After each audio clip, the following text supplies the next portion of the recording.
हरे कृष्णा कृष्णा कृष्णा हरे हरे हरे राम राम राम हरे हरे हरे कृष्णा। আন্তর্জাতিক কৃষ্ণ ভাবনামৃত সংঘ ইসকন এর মূল কেন্দ্র শ্রী শ্রী মায়াপুর চন্দ্রোদয় মন্দির থেকে শ্রী গৌরাঙ্গ মহাপ্রভুর জন্মভূমি এই নবদ্বীপ ধাম থেকে আপনাদের সকলের সামনে আমরা আবারও উপস্থিত হলাম আপনাদের সকলের পছন্দের উৎসব অনুষ্ঠান রবিবাসরীয় পারমার্থিক টকশো প্রশ্নোত্তর পর্ব নিয়ে। তো আমরা বিভিন্ন বিষয়ে আলোচনা করছি। একটা বিষয় বা কিছু কিছু বিষয় ঘুরে ফিরে আবার আসে, সবার মধ্যে এক সচরাচর প্রশ্ন থেকেই যায়, তাই সেই বিষয়গুলি পুরনো হয় না, নতুনই থাকে, কারণ সবার মধ্যেই এই প্রশ্নগুলি থাকে।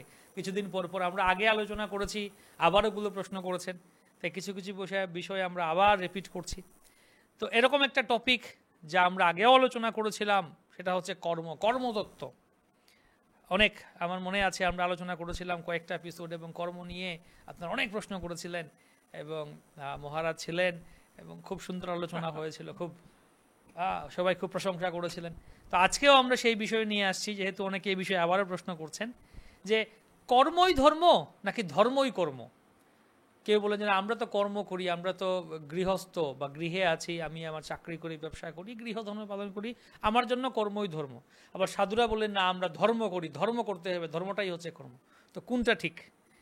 তো আমরা সেজন্য আজকে আমাদের এই মায়াপুর টিভি টক স্টুডিও থেকে উপস্থিত হলাম আপনাদের সকলের জন্য এই বিষয় নিয়ে আবারও বিষয়গুলি সন্দেহ সমস্ত দূর করা হবে, সংশয় দূর করে বিদগ্ধ শাস্ত্র তথ্য অনুযায়ী আলোচনা করা হবে।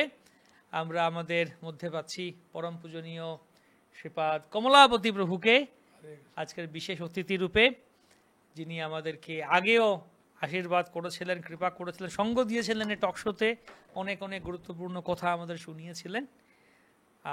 এই সাথে আমাদের টকশোতে আজকে আরও উপস্থিত আছেন রণজয়ী কৃষ্ণ প্রভু।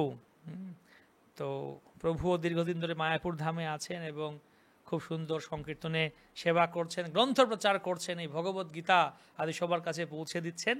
আর আমাদের এই টকশোর মধ্যমণি, আমাদের টকশোর প্রাণ স্বরূপ উপস্থিত আছেন পরম পূজনীয় শ্রী শ্রীমৎ ভক্তি বিজয় ভাগবত স্বামী মহারাজ। তো মহারাজ, আমরা শুরু করি, কর্ম ধর্ম নাকি ধর্ম কর্ম? ধর্মই কর্ম, কি বলতে চাইছেন আপনি? এটা একটা মানে হাটে বাজারে রাস্তা ঘাটে এটাই আলোচনা হয়, এটাই চলছে, কর্মণ্যেবাধিকার আসতে। তারপরে এখন চলছে আপনার পাকিস্তান আর ভারত ধর্মযুদ্ধ নাকি কর্মযুদ্ধ, এটাও আমার জানা নেই। এটা যুদ্ধের রমরমা দামামা চলছে। তো প্রসঙ্গ যেটা, কর্মই ধর্ম না ধর্মই কর্ম, ধর্ম বিষয়টা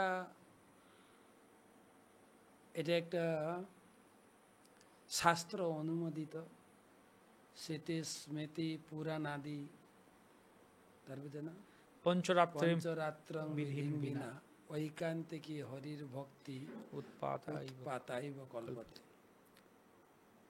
ধর্ম হি তত্ত্বম নিহিত গুহায়াম। ধর্মতত্ত্ব রহস্যপূর্ণ, আর এর নির্ণয় করেছেন ভগবান কৃষ্ণ। ঈশ্বর যেটা বিধান দিয়েছেন সেটাকেই ধর্ম বলে কথিত, অনুমোদিত। কিন্তু আমরা নিজেরা অনেক ধর্ম পথ মত তৈরি করে যে আসল ভগবানের ধর্মের পন্থাটাকে এড়িয়ে যেতে চাই, অথবা কি বলা যায়, আমারটা প্রতিষ্ঠা করতে চাই। যে না, বহু লোকই বলে থাকে ধর্ম বলতে আমি বুঝি আমি যেটা করছি কর্মই আমার ধর্ম, ওয়ার্ক ইজ ওয়ারশিপ। তো আজকের এই স্টুডিওতে অনেক বিদগ্ধ পণ্ডিত মহলি রয়েছেন, কমলাবতী প্রভু এবং রণজয়ী প্রভু। রণজয়ী প্রভু মানে প্রথম আগেই করেছে, প্রথম রণজয়ী প্রভু আমাদের এই স্টুডিওতে আমরা প্রথম পেয়েছি। তিনি গুরু আশীর্বাদ পুষ্ট এবং বিদ্বৎ ব্যক্তি, ভক্তিশাস্ত্রী, ভক্তি বৈভব, ভক্তি বেদান্ত। তিনি শাস্ত্রগ্রন্থের উপর বিশেষ ডিগ্রি কোর্স করেছেন। শুধু তাই না, এবং তিনি এসবের উপরে রিসার্চ করে কোর্স দিয়েও থাকেন। শাস্ত্রের বিভিন্ন আঙ্গিক থেকে তুলে ধরবেন। আসলে বাস্তব, এটা বাস্তবতা, আরেকটা হচ্ছে শাস্ত্রীয় অনুমোদিত, দুটোকে মিলিয়ে আচার্যগণ, গুরু পরম্পরা তার যে সিদ্ধান্ত স্থাপন করেছে, ধর্মটা আমার পক্ষে কষ্টকর বলে আমারটাকেই প্রতিষ্ঠা করব, কর্মই ধর্ম, সেটা তো হতে পারে না। বা ধর্মটা কোনো ব্যক্তি বিশেষে না, ধর্ম একটা ভগবানের আইন। ধর্ম ভগবান যা ধর্মের পন্থা দিয়ে গেছেন। আর একটা হচ্ছে ধর্মের উদ্দেশ্য হচ্ছে ধর্মের উপাস্য দেবতা ভগবানকে লাভ করা। তাই ভগবানকে লাভ করতে ভগবান কি ধর্মের পন্থা দিয়েছেন সেটাই আলোচ্য বিষয়। আপনি কি জানেন, উনি কি জানেন, আমি কি জানি, সেটা তো বিষয় নয়। যেটা শাস্ত্রে লেখা আছে ওটাই আমরা এখানে তুলে ধরবো, সেটাই আমাদের আলোচ্য বিষয় আছে। বাহ, খুব সুন্দর কথা। কর্ম ধর্ম, ধর্ম কর্ম। তো যাই হোক, তো আমরা রণজীব প্রভুকে দিয়েই শুরু করছি। প্রভু, কি আপনার মন্তব্য এই ব্যাপারে? কি শিক্ষা? আমরা যে বলি কর্মই ধর্ম, কি করা উচিত? কর্মই ধর্ম বলতে সাধারণত মানুষ বিভিন্ন মত পোষণ করে থাকে। যেমন একজন চোর, সে চুরি করে, মনে করে আমার ধর্মই এটা, কেননা আমার এই চুরি বৃত্তির দ্বারা সংসার ধর্ম পালন হয়। ঠিক একই রকমভাবে রামায়ণে দেখা যায়, রামায়ণের যে রচয়িতা বাল্মীকি মুনি, তার মানে চোরের ধর্ম হচ্ছে চুরি করা, রাইট? চোরের ধর্ম চুরি করা, চোরের ধর্মটাই হচ্ছে চুরি করা। চুরি করা। আচ্ছা, তা সেই জন্য রামায়ণে একই রকম রয়েছে। বাল্মীকি মুনি যখন ওনার পূর্ব আশ্রম যখন ছিল, পূর্ব জীবনী, উনি ছিলেন রত্নাকর দস্যু। যখন দস্যু প্রবৃত্তি ছিলেন, যখন পশু শিকার করছিলেন, সে সময় নারদ মুনি যখন উপস্থিত হয়, নারদ মুনি উপস্থিত হওয়ার পরে উনি যে যাকে বধ করতে যাবে এম করেছিলেন, লক্ষ্য করেছিলেন, যখনই নারদ মুনি সেখানে আসে, লক্ষ্য ভ্রষ্ট হয়ে যায়। তখন নারদ মুনিকে তখন গালি দিতে যাবে, সাধারণ স্বভাবের লোক, একটা কোনো কিছু বিঘ্ন হলে গালি বেরিয়ে আসে। তা এরকম শব্দ, কুশব্দ বেরিয়ে আসবে, তখন সাধু স্বভাবের কারণে সেটা বন্ধ হয়ে যাবে, আর বলতে পারেনি। কিন্তু খুব ক্রোধান্বিত হয় নারদ মুনির প্রতি। নারদ মুনিকে বলতে থাকেন যে এটাই আমার বৃত্তি, এটা আমার জীবিকা, আপনি আমার জীবিকা বাধা দিলেন। আমি পশু শিকার করে এর দ্বারা অর্থ উপার্জন করে আমি সংসার ধর্ম পালন করি, তা আমার কর্মে আপনি বাধা দিয়েছেন। এইভাবে নারদ মুনিকে অনেক তিরস্কার করছেন। তা সেই দৃষ্টিতে দেখা যায় রত্নাকর দস্যু, ওনার দৃষ্টিতে উনি ধর্ম পালন করছেন, ওটা ঠিক। কিন্তু দেখা যায় নারদ মুনি বা সাধু মহান্তর দৃষ্টিতে সেটা আলাদা। নারদ মুনি তখন বললেন, এই যে কর্ম করছো সংসার ধর্ম পালন করার জন্য, এই কর্মের ফল কে নেবে? অর্থাৎ কর্ম শুধু করলে হবে না, কর্মের ফল রয়েছে, ভালো কর্ম আর খারাপ কর্ম। তো এই যে ভালো না খারাপ কর্ম যে করা হয়, সেটা কোথা থেকে প্রমাণ হয়? শাস্ত্র বা গুরু, সাধুগুরু তারাই বর্ণনা করেন। তস্মাৎ শাস্ত্র প্রমাণন্তে কার্যাকার্য অবস্থিত, শাস্ত্রের দ্বারা। যেমন বাজার থেকে কোনো কিছু ক্রয় যখন করা হবে, তেল বা কোনো সবজি ক্রয় করতে গেলে সেখানে আন্দাজে কোনো দোকানদার আপনার হাতে করে মেপে তুলে দেবে না, এটা নিয়ে যাও, এটা এত টাকা দাম। আমরা দেখি আগে কি সেখানে ওজন দেখতে হয়, এর সঠিক দিচ্ছে কিনা, বাটকারা সঠিক আছে কিনা, পাল্লা সঠিক আছে কিনা দেখে ক্রয় করতে হয়। ঠিক সেই রকম আমরা কোনো কিছু কর্ম ভালো করছি না খারাপ করছি, তার বিচার সেটা কার দ্বারা নির্ধারিত হয়? শাস্ত্র দ্বারা। শাস্ত্র অনুমোদিত যদি হয়, সেই শাস্ত্র অনুমোদিত কর্মই যথার্থ, সেটাইকে ধর্ম বলা হয়, ধর্মযুক্ত কর্ম। তা সেই জন্য শাস্ত্রযুক্ত যদি কর্ম না হয়, নিজের মতো যদি কর্ম হয়, সেটা কর্মের বন্ধনে জড়িয়ে পড়তে হয়, তার ফলস্বরূপ পাপ কর্ম ভোগ করতে হয়। আর ভালো কর্ম করলে পুণ্য কর্ম হয়। পাপ পুণ্য দুরকম রয়েছে।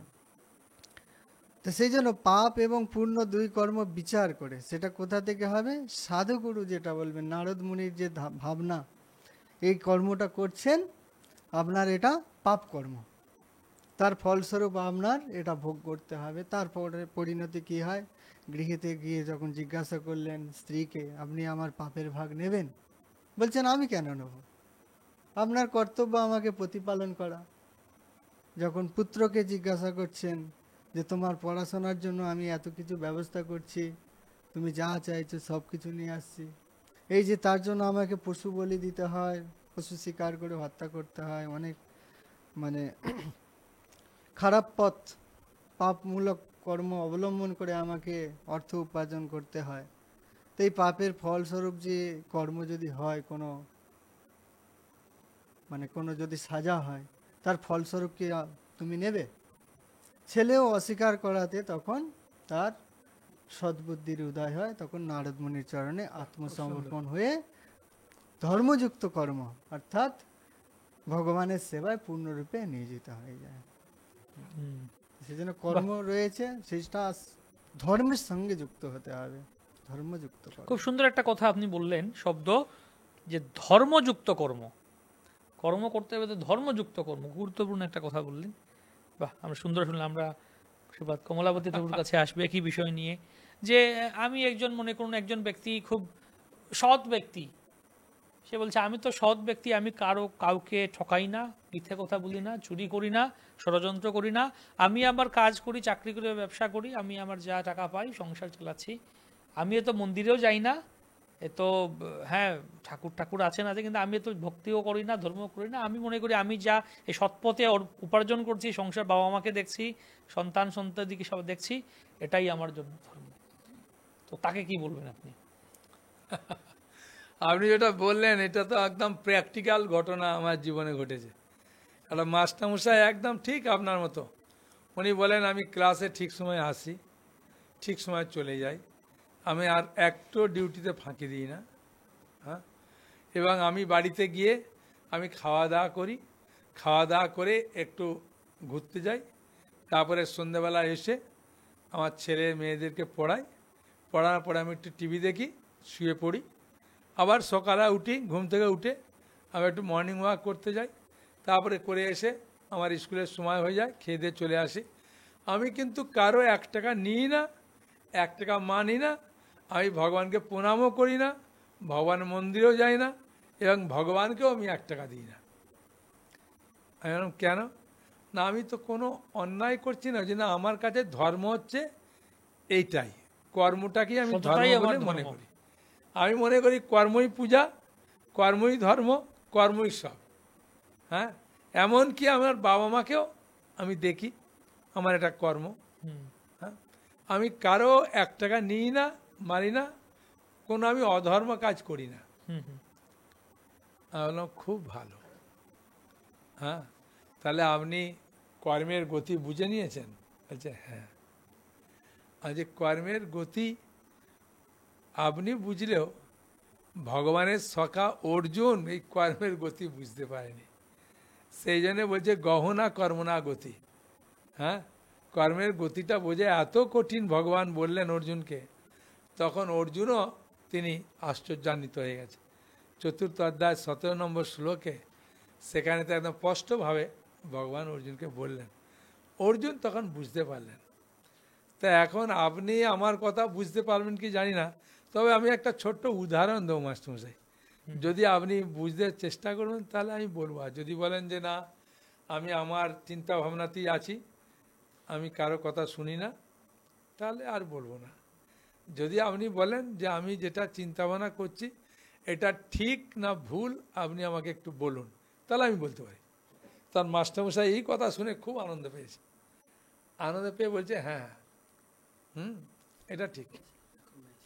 আপনি যেটা বলবেন আমি সেটা বিচার করব। আমি হ্যাঁ, চৈতন্যবাবু এটাই শিক্ষা দিয়েছে, চৈতন্য চন্দ্রের দয়া করো বিচার, বিচার কইলে চিত্তে পাবে যাবে, বিচার করতে হবে।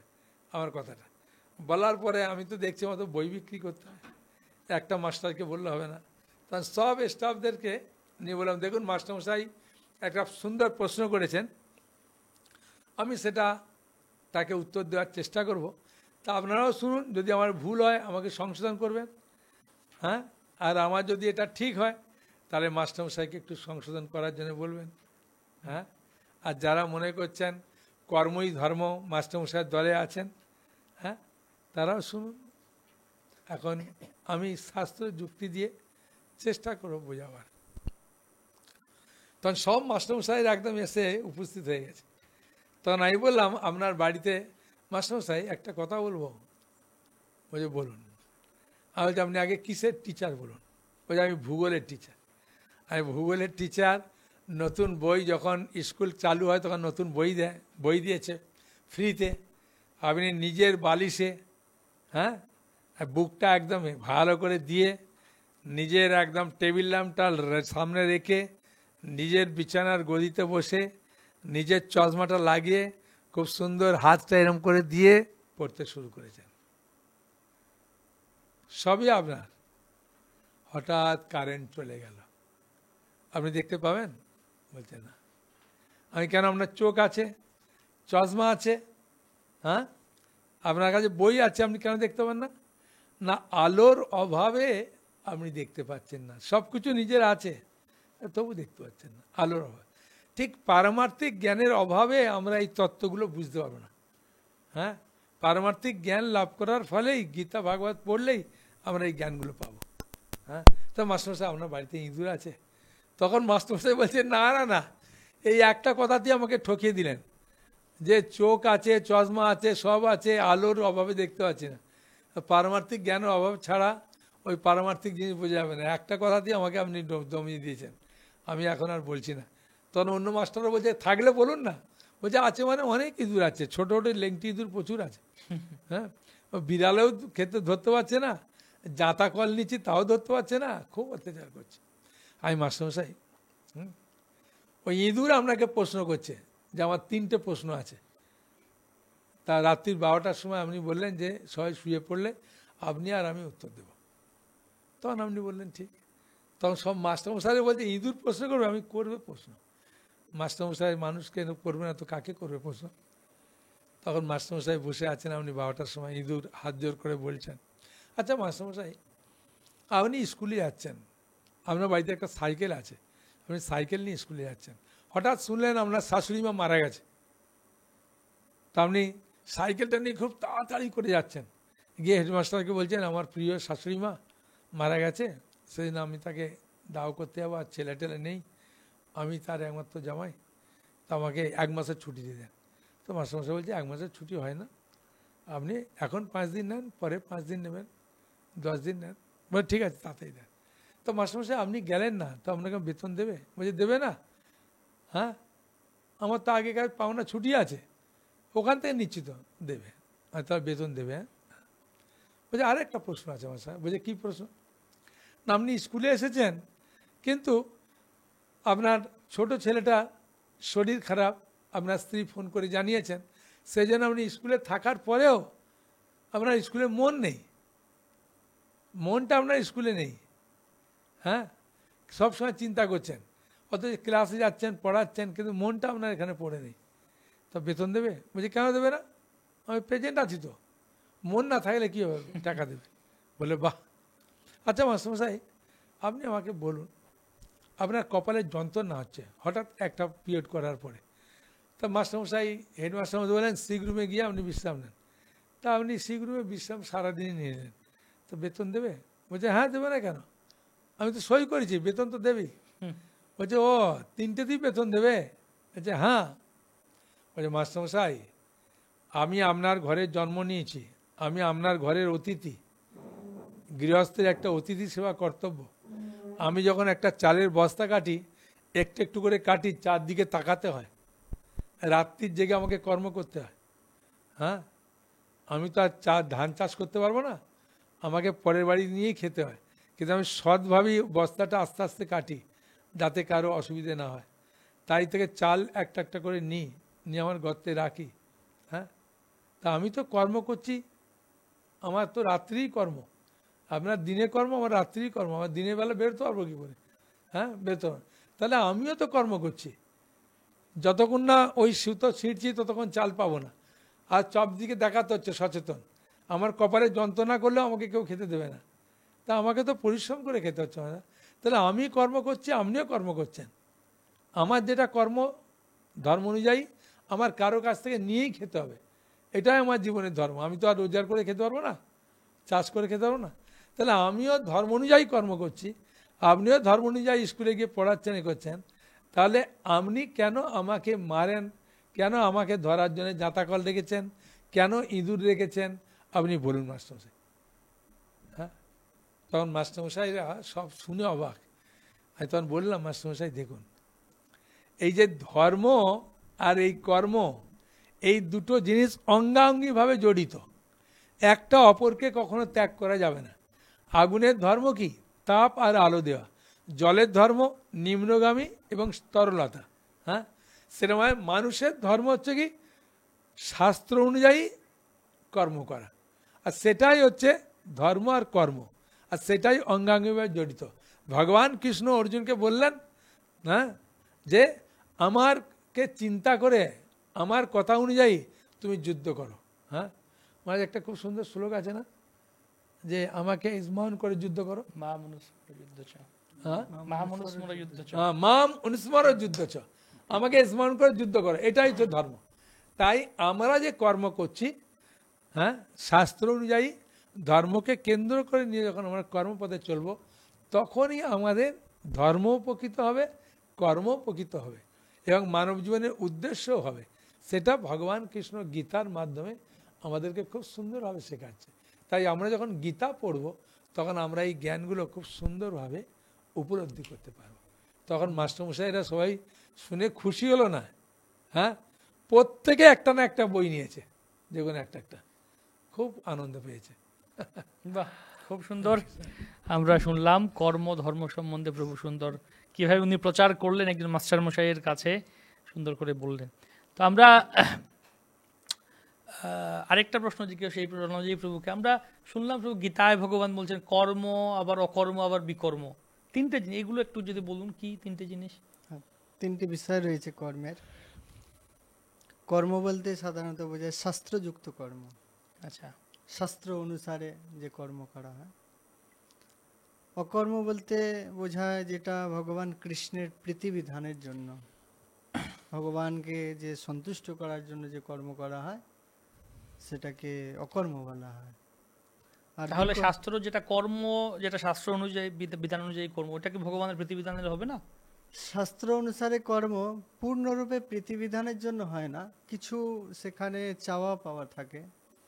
যেমন কারোর যদি পুত্র কামনা থাকে, তো সেই অনুসারে কর্ম অর্থাৎ পুত্রেষ্টি যোগ্য হয়।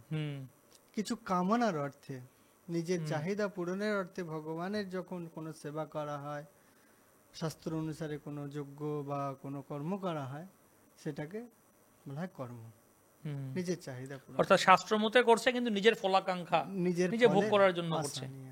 আচ্ছা, আর পুরোপুরি সম্পূর্ণভাবে কৃষ্ণের প্রীতিবিধানের জন্য যে কর্ম করা হয়, সেটাকে বলা হয় অকর্ম।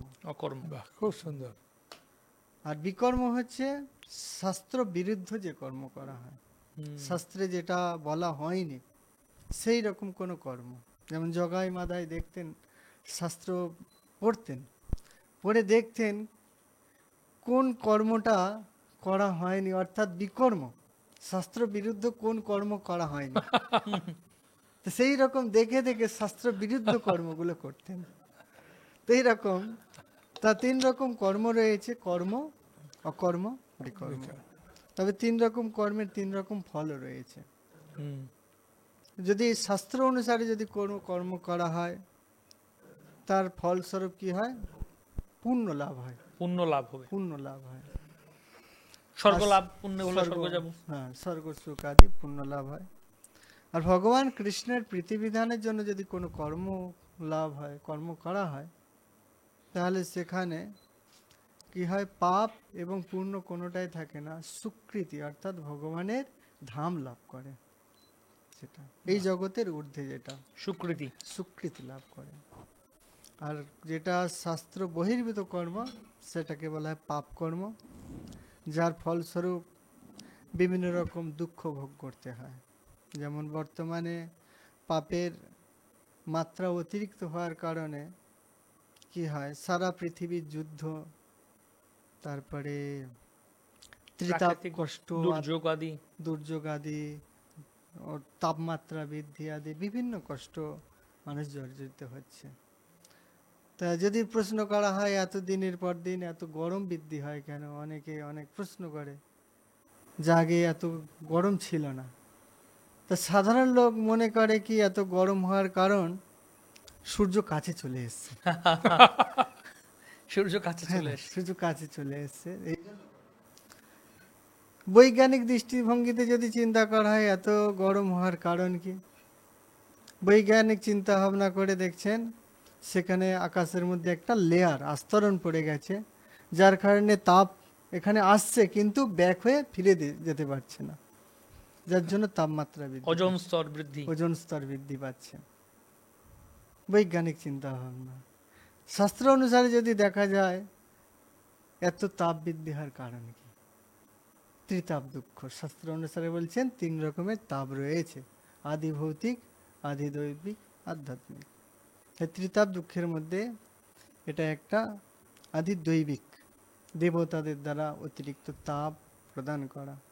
কেননা এর তাপ প্রদান কেন করছেন, কারণ একটাই, যখন কেউ ভগবানকে ভুলে যায়, ভগবানের সেবা থেকে বিমুখ হয়ে যায়, পাপকর্ম যখন অতিরিক্ত বৃদ্ধি হয়, তখন ভগবান মুখী করার জন্য বিভিন্ন রকম কষ্ট প্রদান করা হয়, যার ফলস্বরূপ এরকম পৃথিবীতে তাপমাত্রা বৃদ্ধি হওয়া বা যুদ্ধ, একে অপরের সঙ্গে যুদ্ধ, একে অপরের সঙ্গে সংগ্রাম লিপ্ত হওয়া, এগুলো একটাই কারণ, মানুষ ভুল পথে পরিচালিত হওয়ার কারণে, বিকর্ম করার কারণে এটা হয়।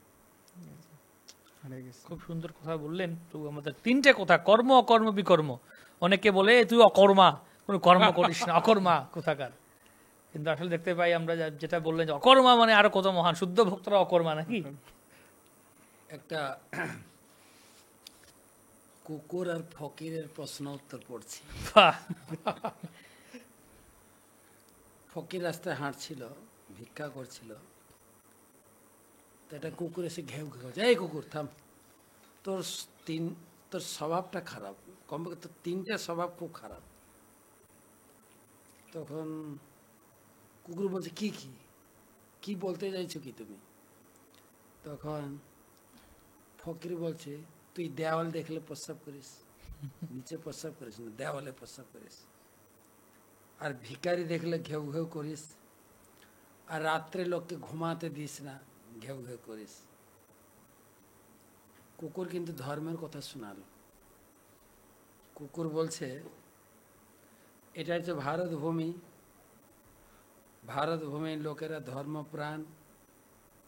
তা আমি সবসময় অনুভব করি এই পবিত্র ভূমিতে কেউ না কেউ কোথাও বসে ঠাকুরের নাম করছে, ঠাকুরের পূজা করছে, সেখানে যদি প্রস্রাব করি আমার অপরাধ হবে, তাই আমি মাটিতে প্রস্রাব করি না, আমি দেওয়ালে দেয়ালে করি। তারপরে যে ভিখারি দেখলে ঘেউ ঘেউ করি। আমি দেখছি যে ধনী লোকের কাছে চাওয়া, আরে সবাই তো ভিখারি, ধনী লোকও ভিখারি, আসলে দেনেওয়ালা তো ভগবান। তো তোমরা ভগবানের কাছে না চেয়ে লোকগুলোর কাছে ভিক্ষা চাও কেন? ওই জন্য তোমাদেরকে চিৎকার করে তাড়াই। যদি চাইতে হয় ভগবানের কাছে চাও, এইসব লোকের কাছে চাইলে কি করে, এরা তো নিজেরা ভিখারি। কুকুর ধর্ম জানে কিনা। তৃতীয় প্রশ্ন ছিল, রাত্রে আমি ঘুমাতে দিই না লোককে, ঘেউ ঘেউ করে জাগাই। আরে এটাই তো মনুষ্য জীবন পেয়েছ ক্ষণভঙ্গুর, তাও ঘুমিয়ে পাপ করে কাটাচ্ছ, না করে এটা উঠে বসে জপ করো। সেই জন্য আমি ঘেউ ঘেউ করে ঘুম ভাঙাই লোকের। তা কুকুরও মোটামুটি ধর্মতত্ত্ব একটু জানে। এই ধর্মতত্ত্বটা সবার ভিতরে প্রকাশিত হয় না। ধর্মস্ব তত্ত্বম নিহিতম। নিহিত। এমনকি গীতায় যখন ভগবান অর্জুনকে দিলেন, তখনও ভগবান বলছিলেন রহস্যং হি এতদুত্তম। এই ধর্মতত্ত্ব গীতার জ্ঞান অত্যন্ত রহস্যপূর্ণ। যদি রহস্যপূর্ণ জ্ঞানে গভীরে কেউ স্নান করে, সমুদ্র গভীর, গীতাও গভীর, রহস্যপূর্ণ। সমুদ্র ডুব দিলে তোমার প্রাণ নাশ হবে, গীতার জ্ঞানে ডুব দিলে তুমি উদ্ধার পাবে। হরি বল। ধর্মতত্ত্বটা ভগবান সরাসরি অনেক ধর্মগ্রন্থের ভিতর দিয়েছেন, মহাভারত, রামায়ণ, কিন্তু মূল ধর্মতত্ত্ব রয়েছে গীতার ভিতরে। কেন গীতা হচ্ছে ম্যানুয়াল গাইড বুক। যে যেরকম আমরা একটা টিভি কিনলে, মোবাইল কিনলে, ল্যাপটপ কিনলে একটা ম্যানুয়াল, অপারেশন ম্যানুয়াল দেওয়া হয় কিভাবে এটাকে অপারেট। তো ভগবান এই শরীর দিয়েছে, গীতাতে এই শরীরকে বলা হয় ধর্মক্ষেত্র। যেরকম না ধান ক্ষেত, যদি ধান লাগান মাঠে ধান ক্ষেত, গম লাগালে গমের ক্ষেত, সবজি লাগালে সবজির ক্ষেত। শরীরটা হচ্ছে ধর্মের ধর্মক্ষেত্র। হ্যাঁ, যার জন্য ভগবান এসেছিলেন যুধিষ্ঠির মহারাজের মাধ্যমে জগতে ধর্ম প্রতিষ্ঠা করতে। সেই জন্য প্রথম শ্লোকে গীতায় বলা আছে ধর্মক্ষেত্রে কুরুক্ষেত্র। কুরুক্ষেত্রে। তাই এটা তো ধর্মের ক্ষেত্র, তবে ধর্মতত্ত্ব জানতে হবে শাস্ত্র থেকে। মহারাজ, গীতার একটা কথা আমরা দেখি যে বলছেন ভগবান যে কর্মে অকর্ম দর্শন, অকর্মে কর্ম দর্শন। আমার মনে আছে আগের টকশোতে আলোচনা হয়েছিল, আপনি উত্তর দিয়েছিলেন, আবার যদি সে শুনুন আমাদের। এর অর্থ কি? কর্মে অকর্ম দর্শন, অকর্মে কর্ম দর্শন। মোটামুটি আমাদের রানাজয় প্রভু একটু টাচ করেছেন কর্ম, অকর্ম এবং বিকর্ম। বিকর্ম। কর্ম হচ্ছে শাস্ত্রীয় কর্ম, সকাম। বিকর্ম হচ্ছে তার বিপরীত বা পাপ কর্ম। অকর্ম হচ্ছে ভগবানের সেবা। তো শাস্ত্রে বলা হয়েছে কর্ম এবং বিকর্মের রেজাল্ট আছে। কর্মের গতি উপরের দিকে, যেগুলো হিলিয়াম গ্যাসের মতো উপরে ঠেলে নিয়ে যাবে। উপরে যত কর্ম করবেন হিলিয়াম গ্যাস বাড়বে, আপনি ঠেলে ঠেলে উপরে নিয়ে যাবেন। বাহ। ঠিক আছে। আর বিকর্মটা ভারী, ও টেনে টেনে নিচে নিয়ে যাবে। ঠিক আছে। আমাদের অনুজলাটার একটা গান আছে না, যে पाप से भारी पाप से भारी क्या के कौन है, পাপ সে ভারী হচ্ছে না, ভুলে গেলাম গানটা। যে পাপ হচ্ছে সব থেকে ভারী জিনিস, নিচে নিয়ে যাবে। তো এটা গেল। কিন্তু অকর্ম ভগবানের সেবা, তার কোনো ফল নেই, সেটা হচ্ছে কেবলমাত্র ভগবানের হাতে। সেই জন্য ওটাকে বলে অকর্ম। ভগবানের সেবা ভগবানের হাতে কর্ম। তো তাই ভক্তরা অকর্ম করে। অকর্ম দুটো অর্থ, অকর্ম মানে ভগবানের সেবা, আর জগতে যে অকর্ম কথাটা প্রচলিত আছে, অকর্মা মানে অলস। অলস। তো কর্মে অকর্ম দর্শন মানে আমরা কর্ম করছি, দিন রাত খাটছি, বাইরের লোকও খাটছে, বাইরের লোক খাটছে পরিবারের জন্য, আর আমরা খাটছি ভগবানের জন্য। তাই আমাদের কর্মের মধ্যে কি রয়েছে? অকর্ম লুকিয়ে আছে। কর্মে অকর্ম। অকর্ম দর্শন। ক্লিয়ার? ক্লিয়ার। সারাদিন খাটছি, ভোর 3:30 থেকে রাত্রি 11টা পর্যন্ত নন স্টপ। আমাদের একটা রুটিন করা আছে, আমাদের খাটতে হয়। বাইরের লোকও রুটিন মাফিক তারা অফিস যাও, কিন্তু তারা করে নিজের জন্য, পরিবারের জন্য, আর আমরা করছি ভগবানের। তাই আমাদের আর বাইরের লোকের একই রকম কর্ম হলেও কিন্তু আমাদের কর্মটা হচ্ছে অকর্ম। কর্মে অকর্ম দর্শন। আর অকর্মে কর্মদর্শন মানে কিছু লোক অলস, তারা কর্মটর্ম না করে হাত গুটিয়ে বসে থেকে বা হিমালয়ে চলে যায়। কিন্তু শাস্ত্র বলছে কর্ম না করে আমরা থাকতে পারি না। তাই তারা বাহ্যিকভাবে কর্ম না করলেও মানসিকভাবে তাদের কর্ম হয়ে যায়। তাই তাদের অকর্মের ভিতরে কর্ম হচ্ছে। ক্লিয়ার না? আমাদের কর্মের ভিতরে ভগবানের সেবা অকর্ম, আর তারা কিছু কর্ম না করলেও অকর্মার মতো দেখা গেলেও কিছু না কিছু তারা কর্ম করতে বাধ্য হচ্ছে। श्लोकটা পাঠ করে দেয় মা, 4th অধ্যায় 18 নম্বর শ্লোক। হ্যাঁ। কর্মণ্য চতুর্থ অধ্যায় 18 নম্বর শ্লোকে পুরা শ্লোকটা আপনারা শুনুন মহারাজের শ্রীমুখ থেকে। মহারাজ এত সুন্দরভাবে কর্মে অকর্ম দর্শন, কর্মে অকর্ম কর্ম দর্শন, এটা অনেকের মনেই প্রশ্ন জাগে।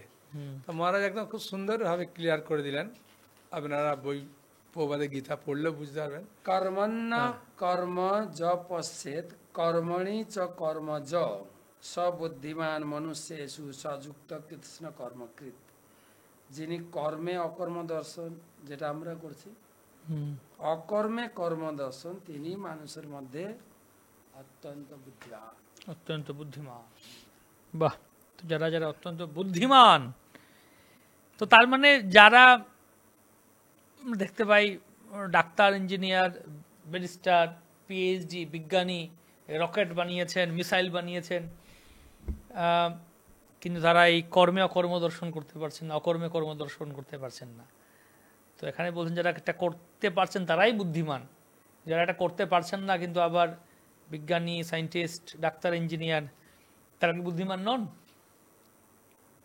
একটা কথা বলা যায়, ভগবান গীতার ভিতরে আরেকটা শ্লোক বলেছে, প্রকৃতে ক্রিয়া মানানি গুণই কর্মাণি সর্বস্ব।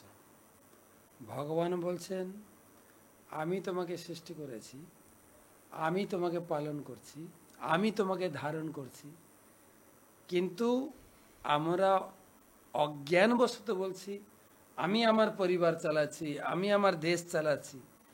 এটার জন্যই তারা বুদ্ধিমান না। হ্যাঁ হ্যাঁ, সব ক্রেডিটটা ভগবানকে দেওয়া উচিত।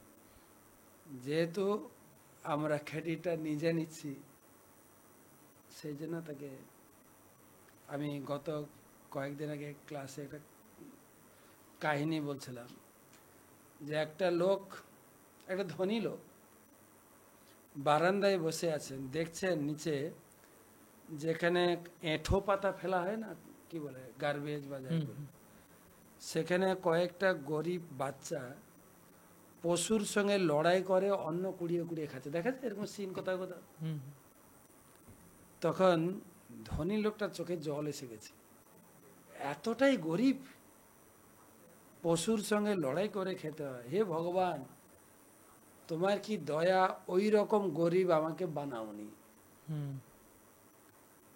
একটা গরিব লোক, ও নিজের জানলার ফাঁক দিয়ে দেখছে তার বাড়ির পাশে রাস্তায় দাঁড়িয়ে একটা পাগল পাগলামি করছে। গরিব লোকটা ভগবানকে ধন্যবাদ দিচ্ছে, আমি গরিব কিন্তু ওর মতো আমাকে পাগল বানাওনি, হে ভগবান তোমাকে ধন্যবাদ। পাগল একদিন দেখছে একটা অ্যাম্বুলেন্স খুব তীব্র গতিতে হসপিটালের দিকে যাচ্ছে। পাগল হাত তুলে ভগবানকে ডাকছে, ভগবান কি তোমার দয়া, আমি পাগল কিন্তু এতটাই রোগী হইনি যে আমাকে হসপিটালে নিয়ে যেতে হবে। রোগীটা বিছানায় শুয়ে আছে, দেখছে তার পাশ দিয়ে ট্রলারে করে ডেড বডি, মৃতদেহ নিয়ে যাওয়া হচ্ছে। রোগী হাত তুলে ভগবানকে ডেকে বলছে, ভগবান তোমার কি দয়া, এখন আমি বেঁচে আছি। ধনী লোক ভগবানকে ধন্যবাদ দিয়েছেন, গরিব লোক ভগবানকে ধন্যবাদ দিয়েছেন, আর কে ধন্যবাদ দিয়েছেন? পাগল আর রোগী। কে ভগবানকে ধন্যবাদ দিতে পারে না? Dead body. সেই জন্য সে বুদ্ধিমান না।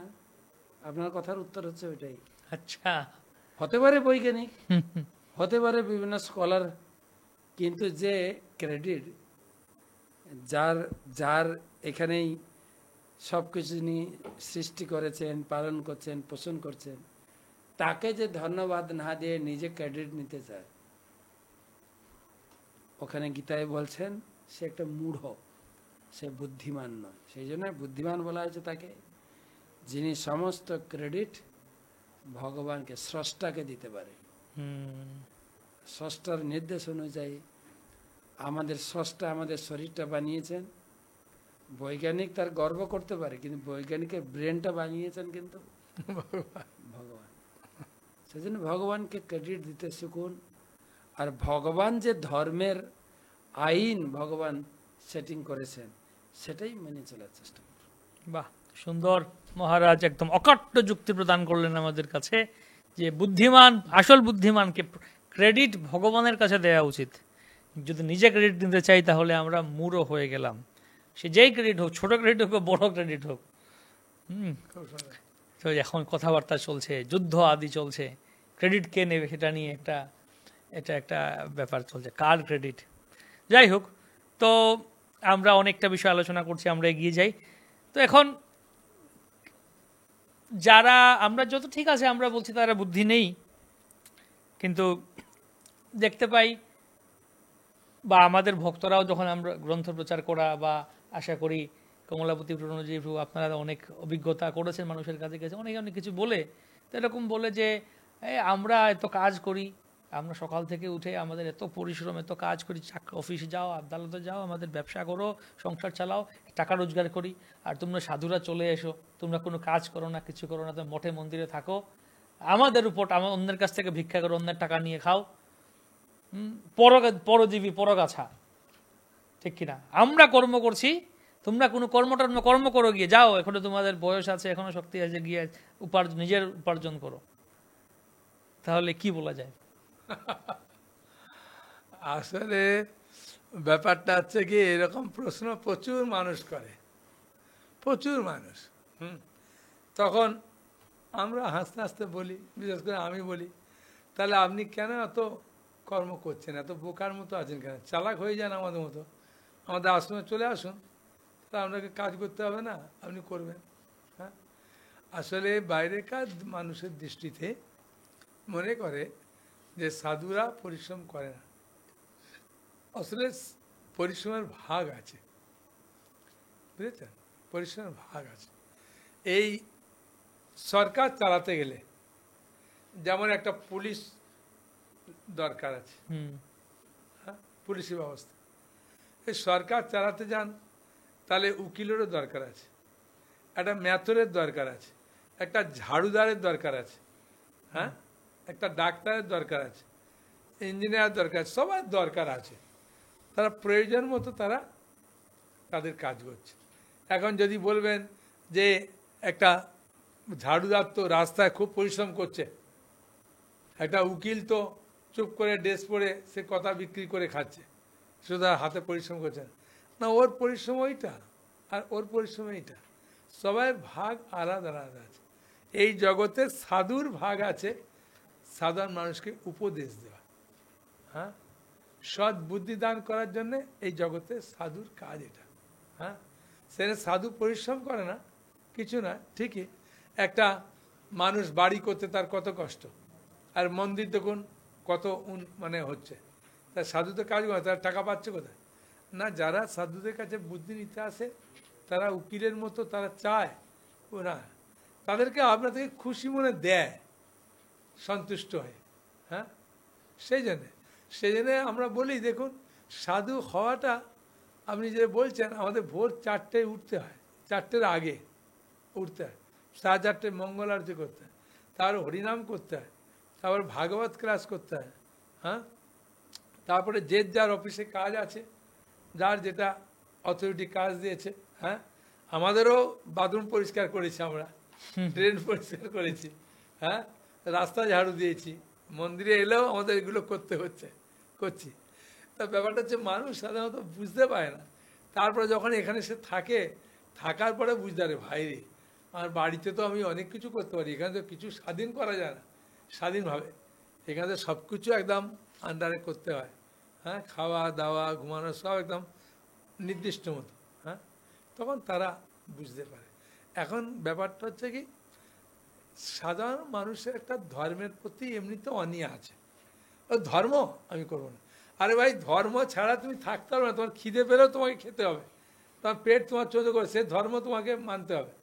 হ্যাঁ, বলি আমরা ধর্ম করি না, কিন্তু ধর্ম আমাদের না করে এক মুহূর্তে আমরা থাকতে পারবো না। হ্যাঁ, চোখের ধর্ম দেখা, হ্যাঁ, পেটের ধর্ম কিছু খাবার দেওয়া, হাতে আমরা করছি। হ্যাঁ, তা ধর্মেরটা ব্যাপারটা হচ্ছে কি, আমরা যেগুলো করছি এগুলো কর্মবন্ধনে আবদ্ধ করছে, কিন্তু যেটা আমি কর্ম করব, কাজ হচ্ছে কর্মবন্ধন থেকে মুক্ত করা।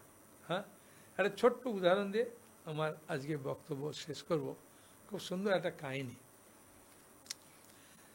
সাধারণ মানুষকে আমি এইরকমই উদাহরণ দিয়ে বোঝাই যে দেখুন, দুই বন্ধু কারখানায় কাজ করে, কিন্তু দুই বন্ধু স্ত্রী দুরকম দাবি করেছে।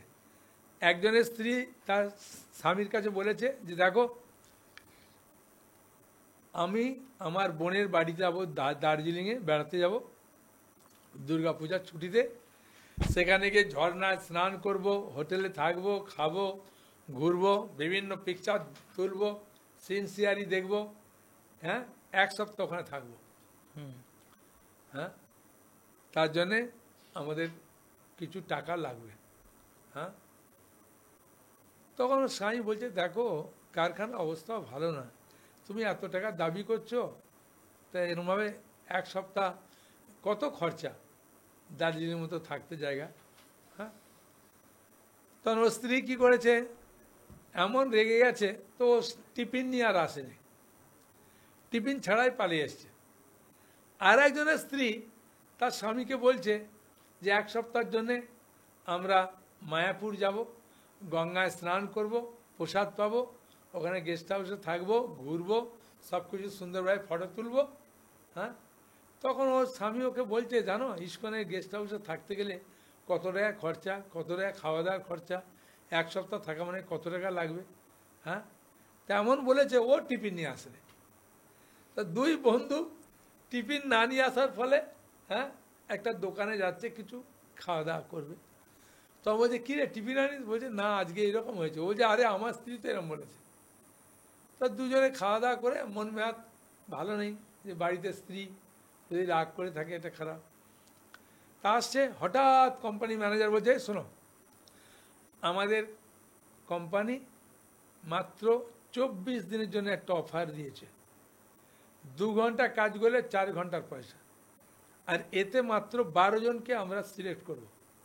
তা তোমরা দুজন যদি নাম লেখাবে, তাহলে তোমাদের দুজনের নাম লেখাতে পারি, তাহলে 12 জনকে নেব, 2 ঘন্টা কাজ করলে 24 ঘন্টা মানে 4 ঘন্টার পয়সা পাবে।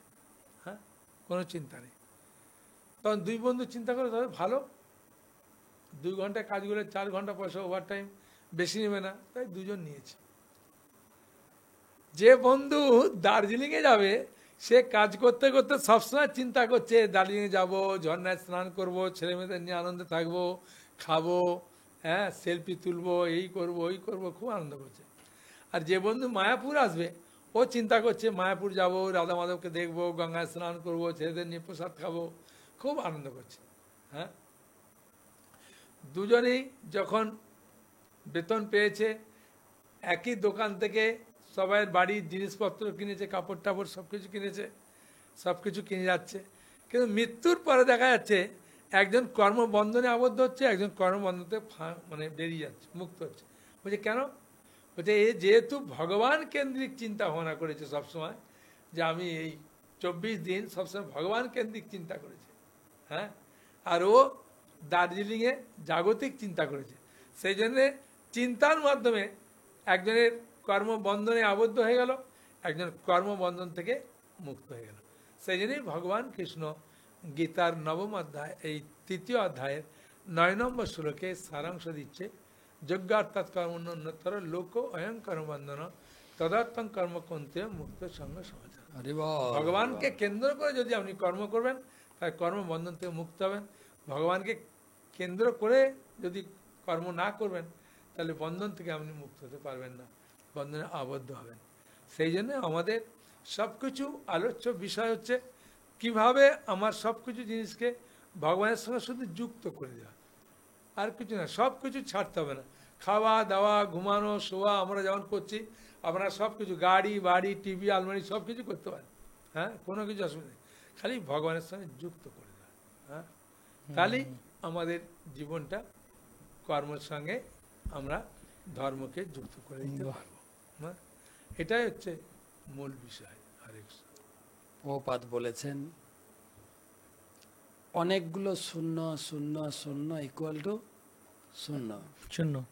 যদি সামনে 1 বসিয়ে দেন, একটা শূন্য বসালে 10, দুটোতে 100, তিনটোতে 1000, যেটা কমলাপতি প্রভুর বক্তব্য। ভগবানকে রেখে আপনি কর্ম করুন, কর্ম করতে তো আপনাকে বাধা দেওয়া হচ্ছে না, কিন্তু ধর্মটা বাদ দিয়ে যদি কর্ম করেন, 0 = 0। খুব সুন্দর লাগলো মহারাজ, আপনার একটা খুব কথা আনন্দ প্রশ্ন লাগলো। আছে যে আমরা ইনকাম করছি, আপনারা নিয়ে চলে যাচ্ছে। আপনি জানেন আমাদের ভারতবর্ষের স্ট্যাটিস্টিক্স অনুযায়ী সরকারের যা কর আদায় হয়, ট্যাক্সিং করে যা, তার 67% টাকা যায় ডিফেন্সে, সেনা বিভাগে। কেন বাবা এত সেনার কি দরকার আছে? যে যার ঘরে ইনকাম করবে খাবে। দারুণ সুন্দর। 67% টাকা। ঠিক সেই রকম ওই সাধুরা ঘুরে বেড়াচ্ছে আপনার জীবনটাকে সুরক্ষা দেওয়ার জন্য, নাহলে আপনার জীবনটাই বিভীষিকা হয়ে যাবে। আপনার কাছ থেকে 10টা টাকা নিয়ে ভগবানের সেবায় লাগাচ্ছে, তাতেই আপনার জীবন সুরক্ষিত। আপনি ধর্ম করছেন না, কিন্তু আপনার ইনকামের কিছু টাকা ধর্মার্থে খরচ হচ্ছে, যেটা আপনার জীবনটা বেঁচে গেল। ধর্ম আর কর্ম, কর্ম আর ধর্ম, এটা কিন্তু খুব জটিল নয়। কিন্তু আমরা জটিল বলে মনে করি, তর্ক করি, ধর্ম আগে না কর্ম আগে, কর্ম আগে। এখানে বলছে নেহ যৎ কর্ম ধর্মায়। আপনি যে কর্ম করুন না কেন, আপনার কর্ম যদি ধর্মের দিকে ধাবিত না হয় বা ধর্মের দিকে পরিচালিত না হয়, আবার ওটা কোন ধর্ম? ন বিরাগায় কল্পতে, যেটা ধীরে ধীরে আপনার জড় চিন্তা, জড় ভোগ বাসনা থেকে মুক্ত হবে, বৈরাগ্য আসবে। সেই বৈরাগ্য যদি ন তীর্থ সেবা হয়, সেই বৈরাগ্য যদি ভগবানের সেবা দিকে না এগোয়, তাহলে সেটা কর্ম নয়, সেটা ধর্ম নয়। তাই কর্ম ধর্ম অঙ্গাঙ্গিকভাবে জড়িত। যেটা কমলাবতী বাবু বললেন যে আগুন আর তাপ দুটোকে আলাদা করা যায় না, কিন্তু দুটো অঙ্গাঙ্গিকভাবে জড়িত। তো সেই জন্য কর্ম করুন বা ধর্ম করুন, মূলত সেটা আমাদের ঈশ্বর সেবা বা কৃষ্ণের সেবার দিকে পরিচালিত হচ্ছে কিনা। কৃষ্ণ গীতায় বলেছেন আমি হচ্ছি প্রণব, আমি হচ্ছে এক। আমাকে কেন্দ্র করে তুমি যদি সব কিছু করো, তোমার মাত্রা বাড়বে। 1-এর পিঠে 0 বসালে 10, আরও কর্ম বাড়ালে 100। কিন্তু একটাকে বাদ দিয়ে যত সমাজতন্ত্র, যত সামাজিক তন্ত্র, পরিষেবা, সব কিছুই 0তে পর্যবেসিত হয়ে যাবে। তাই ধর্ম অর্থাৎ ভগবানকে কেন্দ্রবিন্দু করে আমাদের আচার্য ঠাকুর, ভক্তি বিনোদ ঠাকুর, তিনি বলেছেন সংসার করো, কর্ম করো। তিনি বলেছেন যে হাতে করবে কর্ম, হাতে হাতে করো কাম, কাম, মুখে করো না। মুখে নাম। ধর্ম তুমি করো, মুখে হরি নাম করো, মনে মনে ঠাকুরের চিন্তা করো। আর ঠাকুরকে কেন্দ্র করে আমরা পাপ কার্য বাদ দিয়ে কেবল ধর্মার্থে আমার জীবনটাকে অতিবাহিত করি, তাহলে জিনিসটা আপনার কমপ্লিট হবে। নাহলে কর্ম আগে ধর্ম, ধর্ম আগে কর্ম, গুড়িয়ে ফেললে হবে না। জিনিসটা তো পরিষ্কার। আমরা ধর্ম বলতে শুধু মুখে ধর্ম বললে হবে না। ধর্ম মানে ভগবানের সেবা, কর্ম মানে ভগবানকে কেন্দ্র করে কর্ম করা, খাবো ভগবানকে নিবেদন করে খাবো, পড়বো ভগবানকে নিবেদন, এটাকে বলে ধর্ম। ধর্ম মানে এই না মুখে ধর্ম ধর্ম ধর্ম জপ করবো না। ধর্ম মানে ভগবানের সেবা, সোজা কথা। ভগবানকে কেন্দ্র করে, যে কেন না ভগবান এই শরীরটা দিয়েছে, ভগবান আত্মা দিয়েছে। আমরা এখন 2-4 অক্ষর লেখাপড়া করে তর্ক শুরু করেছি, ধর্ম না কর্ম, কর্ম না ধর্ম। কিন্তু ছোটবেলায় আমরা শিশু অবস্থা থেকে একটা কথা শুনেছি, রাখে হরি মারে কে, মারে। মারে হরি হরি রাখে আমাকে কে। পাঠিয়েছেন, হরি এই জগতে যতদিন আমাকে রাখবেন ততদিন রাখবো, আর ততদিন আমি ভগবানের জন্য আমার কৃতজ্ঞতা ব্যক্ত করব। বাহ, খুব সুন্দর। যদি আপনি ধরুন কোনো এমএলএ, বিধায়ক বা মন্ত্রী, এই বর্তমান টানের বাজারে কেউ যদি একটু চাকরি দেয়, চাকরি নিয়ে যা চলছে, বলুন তো, যদি আপনাকে কেউ একটা চাকরি দিল, তার প্রতি আপনি কৃতজ্ঞ থাকবেন, হ্যাঁ কি না? হ্যাঁ না? অবশ্যই অবশ্যই। অবশ্যই। ভগবান আপনাকে চাকরি না শরীর দিয়েছে। ভগবান আপনাকে বেঁচে থাকার জন্য শরীরে কর্ডলেস সিম কার্ড দিয়েছেন, মানে আত্মা। তিনি যদি ওইটা তুলে নেন তাহলে আপনি কর্ম করবেন তো নাকি না? কর্ম করতে পারবেন না, অফিস যেতে পারবেন। কিছু লোক বাইরে এসে আমার সঙ্গে তর্ক করে কর্ম বড় না ধর্ম বড়। হ্যাঁ, আমি ওই সব ধর্ম টর্ম মানি না। আমি নিজে ইনকাম করে নিজে খাই, ধর্ম আবার কিসের? আমি তো সরাসরি লোকের সঙ্গে বলে দিই, আপনি একটা পশু আছেন কিন্তু। যে কেন না, শাস্ত্র বলেছে ধর্মে না হি না পশু পশু। আমি বলছি না, শাস্ত্র বলছে। আরেকটা কথা মনে রাখেন, যে আপনি মনে হয় এই যে চাকরির কথা বলছেন না, বা ইনকাম করার কথা বলছেন, আপনি মনে হয় যেদিন জন্মগ্রহণ করেছিলেন ওই দিন থেকে চাকরিতে জয়েন করেছেন, তাই তো নাকি?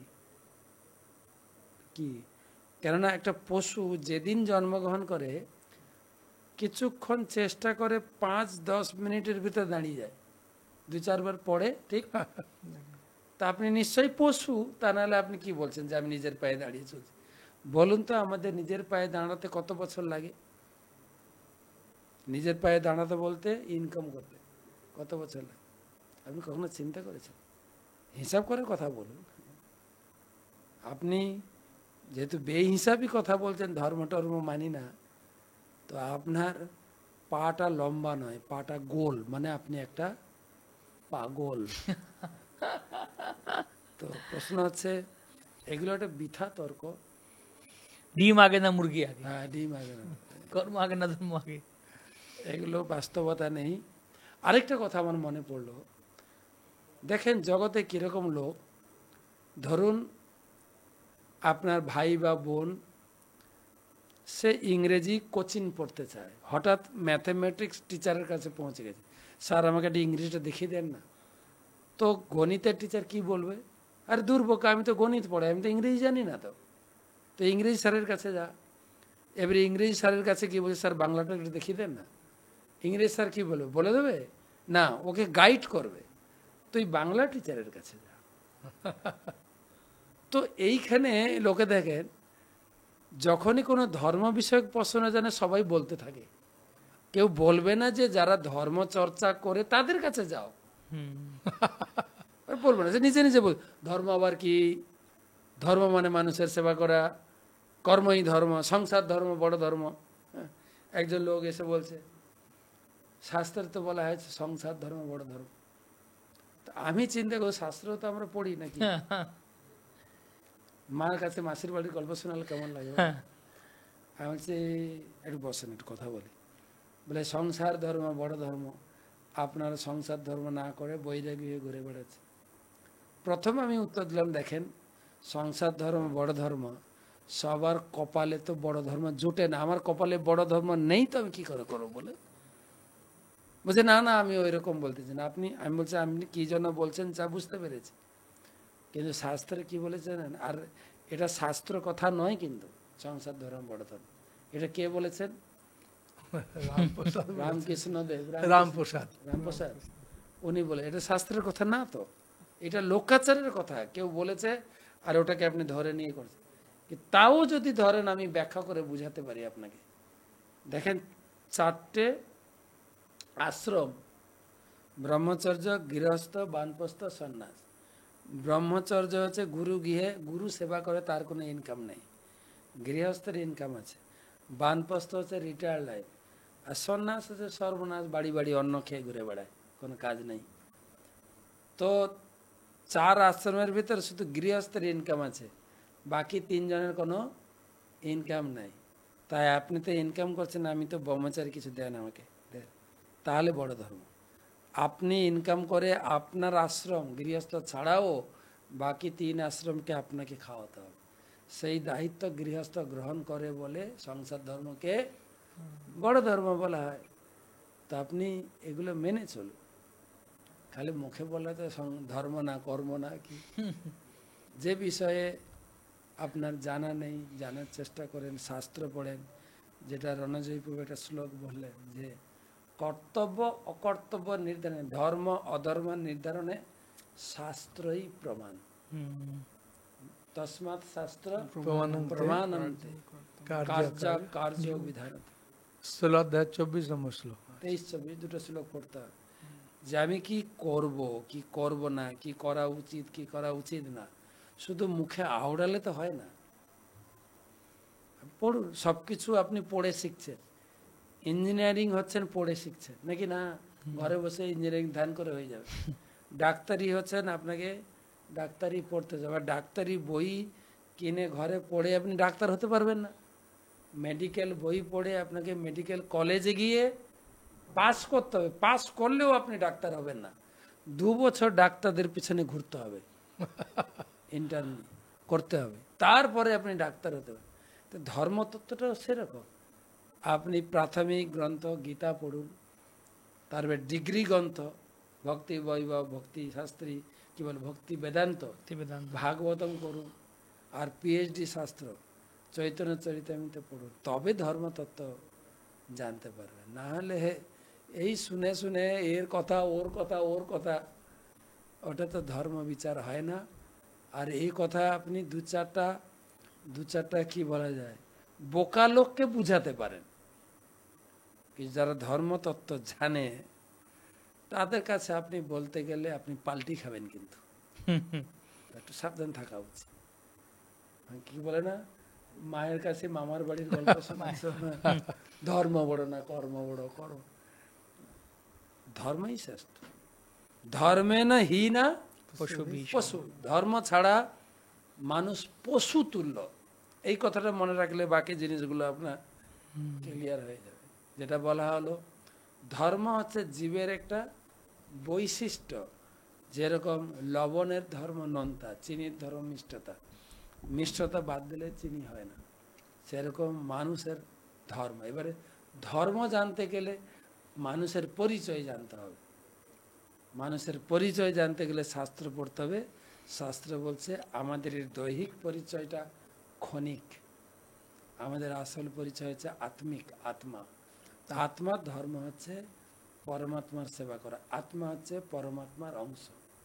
এসব জিনিসগুলো ক্লিয়ার হলে ধর্মটা কোনো জটিল নয়, কিন্তু যদি আপনি গাইডেন্সে পড়েন। যে পড়াশোনা করে না তার কাছে পড়াশোনাটা জটিল। হ্যাঁ, যেরকম কখনো কখনো শোনা যায়, এবারে আমাদের বোর্ড এক্সামটা খুব টাফ হয়ে গেল, কোশ্চেন খুব টাফ ছিল। যে পড়াশোনা করে তাদের কাছে টাফ না, যে পড়ে না তাদের কাছে খুব টাফ লাগে। তো সেরকম ধর্মটা অত্যন্ত সরল।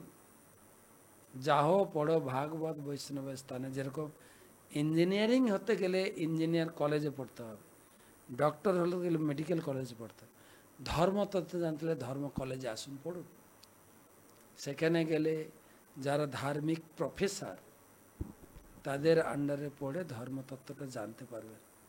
আমাদের এখানে 6খানা কলেজ রয়েছে মায়াপুরে, 6খানা কলেজ। আমাদের হচ্ছে MI মায়াপুর ইনস্টিটিউট, শাস্ত্রিক কোর্স পড়াচ্ছে। মায়াপুর একাডেমি, তারা পড়াচ্ছে বিভিন্ন প্রকারের অর্চন, কুকিং, যজ্ঞ।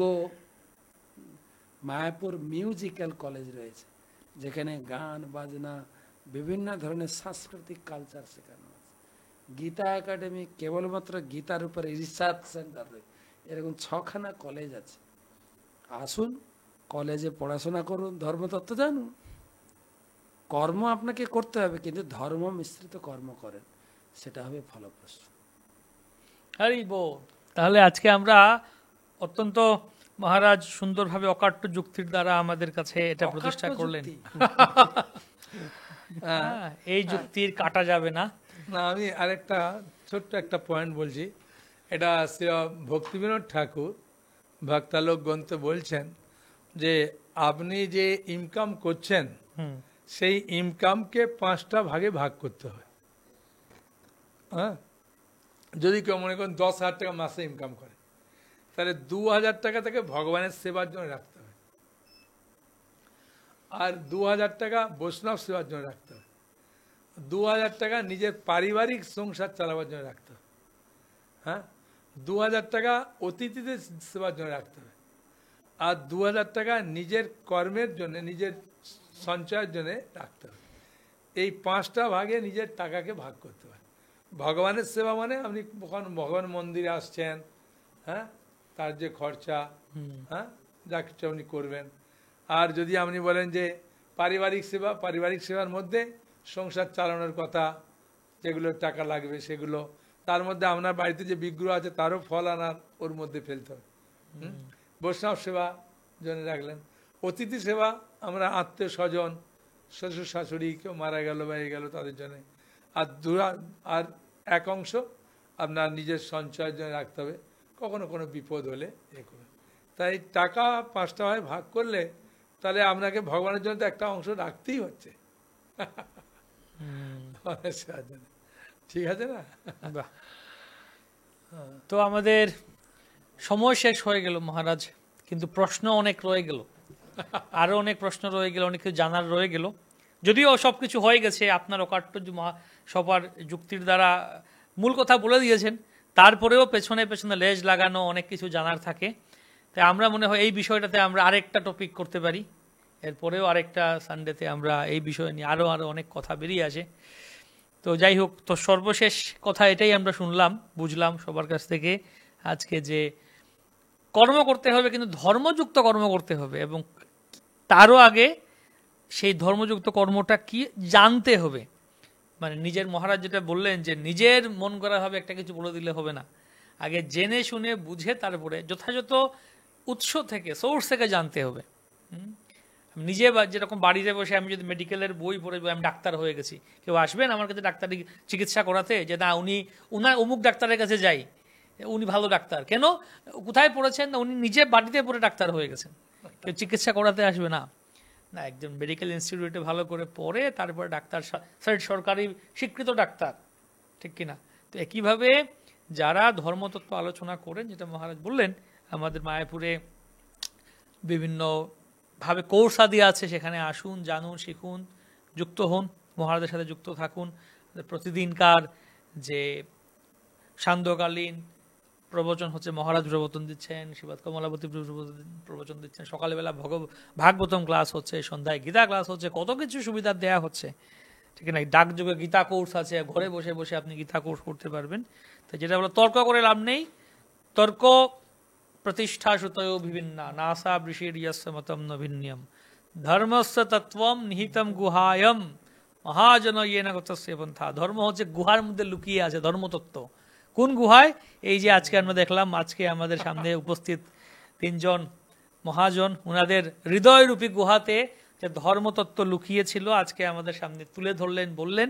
আমরা অনুরোধ করব আমাদের কাছে, ওনাদের গুহাটা অনেক গভীর গুহা থেকে অনেক অনেক ধর্মতত্ত্ব আমাদেরকে আরও বের করে দেবেন, আরও শোনাবেন পরবর্তী পর্বগুলিতেও। আর আজকে যেহেতু সময় শেষ হয়ে গেল, আমরা আমাদের কি করা উচিত সেটা শেখায় রামায়ণ। আচ্ছা, জীবনে আমাদের কি করা উচিত নয় সেটা শেখায় মহাভারত। শিখতে হবে তো, শিখতে হবে। কি করা উচিত সেটা শেখায় রামায়ণ, কি করা উচিত নয় সেটা শেখায় মহাভারত। আর আমাদের জীবনে আমাদের জীবন কিভাবে কাটানো উচিত সেটা শেখায় ভগবদ গীতা। এটা শিখতে হবে তো। আমরা সব কিছু শিখছি বই পড়ে, স্কুলে, কলেজে, ইউনিভার্সিটিতে গিয়ে, ধর্মটা ঘরে ঘরে শিখে ফেলছি। এটা কি করে সম্ভব হয়? ধর্ম একটা বিজ্ঞান। ভগবদ গীতায় ভগবান বলেছেন, আমি তোমাকে জ্ঞান দেব, বিজ্ঞান সমন্বিত জ্ঞান। ভগবদ গীতা বা ধর্মের বিজ্ঞান, এটাও লজিক, এটাও শাস্ত্রসম্মত, এটা বিজ্ঞান সম্মত। ভগবদ গীতায় একটা অধ্যায় আছে বিজ্ঞান বিভাগ, কি যেন সপ্তম বিজ্ঞান যোগ, বিজ্ঞান যোগ, বিজ্ঞান, এটা বিজ্ঞান সম্মত। এটা আপনার আমার মুখের কথা নয়, এটাও যুগ যুগ ধরে মুনি, ঋষি, যোগী তারা রিসার্চ করে তাদের অনুভূতি তত্ত্ব দিয়ে গেছে। আমরা যেরকম বৈজ্ঞানিকের শিক্ষাটাকে রিসার্চ করা জ্ঞান হিসাবে, প্রমাণ হিসাবে গ্রহণ করছি, এটাও সেরকম। এটা তার থেকে আরো উন্নত। হৃদয় গুহা থেকে তারা যুগ যুগ ধরে তপস্যা করে তাদের উপলব্ধি আমাদের সামনে তুলে ধরেছে। সেটা আপনি অস্বীকার করবেন কি করে? তো সেজন্য শেখা উচিত। সেজন্য লিখছেন জীবনে আমাদের কি করা উচিত শেখায় রামায়ণ, কি করা উচিত নয় শেখায় মহাভারত, আর আমাদের জীবন কিভাবে সহজ সরল এবং আনন্দপূর্ণ জীবন লাভ করা যায় সেটা শেখায় গীতা, ভগবত গীতা। হরি বল। হরে কৃষ্ণা। তো যাই হোক, সবাই যে যেখানে আছেন ভালো থাকুন, সুস্থ থাকুন, নিরাপদে থাকুন এবং ভগবানের হরে কৃষ্ণ। ভক্তি, ভগবানের কথা চিন্তনে থাকুন আর ধর্মতত্ত্ব সম্বন্ধে আরো জানতে থাকুন। সেজন্য পড়তে থাকুন গীতা, দেখতে থাকুন মায়াপুর টিভি আর শুনতে থাকুন টক শো। হরি বল। হরে কৃষ্ণা কৃষ্ণা কৃষ্ণা কৃষ্ণ, কৃষ্ণা কৃষ্ণ, হরে হরে হরে, হরে। হরে রাম রাম রাম হরে হরে। হরি বল।